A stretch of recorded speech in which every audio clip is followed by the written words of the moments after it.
2024కే notification రావాలి. మళ్ళీ ఇప్పుడు రైతు భరోసా ఉన్నది. ఇప్పుడు ఇక్కడ రైతు భరోసా ఇప్పటికే చాలా లేట్ అయింది. జనవరిలోనే స్టార్ట్ చేయాలి, ఫిబ్రవరి అయిపోతున్నది.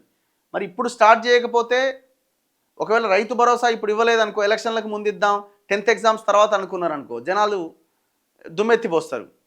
ఒకవేళ ఇప్పుడు ఇచ్చినాం అనుకో, ఒకవేళ ఇప్పుడు రేపో ఎల్లుండో స్టార్ట్ చేసి ఇప్పుడే ఇచ్చేసినాం అనుకో, 10th ఎగ్జామ్స్ తర్వాత ఎలక్షన్స్ పెట్టినాం అనుకో, మళ్ళీ జనాలు అప్పటికి మర్చిపోతారుగా. రైతు భరోసా వచ్చిన పైసలు అయిపోతాయి, జనాలు మర్చిపోతారు. అమ్మ ఎట్లా? అందుకే నేను అనుకోవడం ఏంటంటే రైతు భరోసా ఇచ్చేది ఆలస్యం, ఎలక్షన్ నోటిఫికేషన్ వస్తుందని నేను అనుకుంటున్నా.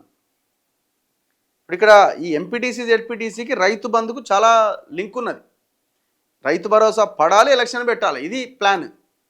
ఇప్పుడు మీరు ఇప్పుడు రైతు భరోసా వేసి ఒకవేళ లేట్ అయితే జనాలు తిడతారు, అది తట్టుకోలేరు ప్రభుత్వము. ఇప్పుడు రైతు భరోసా వేసి నెల రోజుల తర్వాత ఎలక్షన్ పెడితే జనాలు అప్పటికి మర్చిపోతారు. ఇది గవర్నమెంట్ యాక్సెప్ట్ చేయదు నేను అనుకోవడం ముందే పెడతారు అనుకుంటున్నా, ముందే పెట్టేయాలి. ఇప్పుడు అంత వరదాకా పోవాలంటే రైతు బంధు కూడా అప్పుడు ఇవ్వాల్సి వస్తుంది. మళ్ళీ జనాలు మర్చిపోతారని అప్పుడే ఏప్రిల్ దాకా రైతు బంధు భరోసా ఆగే అవకాశం లేదు, ముందే ఇవ్వాలి. ముందే ఇస్తే మళ్ళీ ఎలక్షన్ తర్వాత పెడితే మళ్ళీ ఎలక్షన్లకు ముందు మళ్ళీ ఏదో ఒకటి స్కీమో ఇంకేదో లేదు, మళ్ళీ జనాలు ఓట్లేరుగా. గవర్నమెంట్ ఆలోచన ఇది. సో కాబట్టి బిఫోరే పెట్టే ఛాన్సెస్ ఉంటాయి.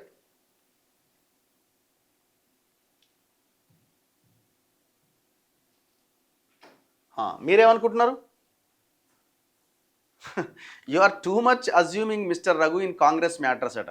Congress matter ఎందుకైతే election, Rythu Bharosa Congress matter ఎందుకైతుంది? మనదే కదా మ్యాటర్.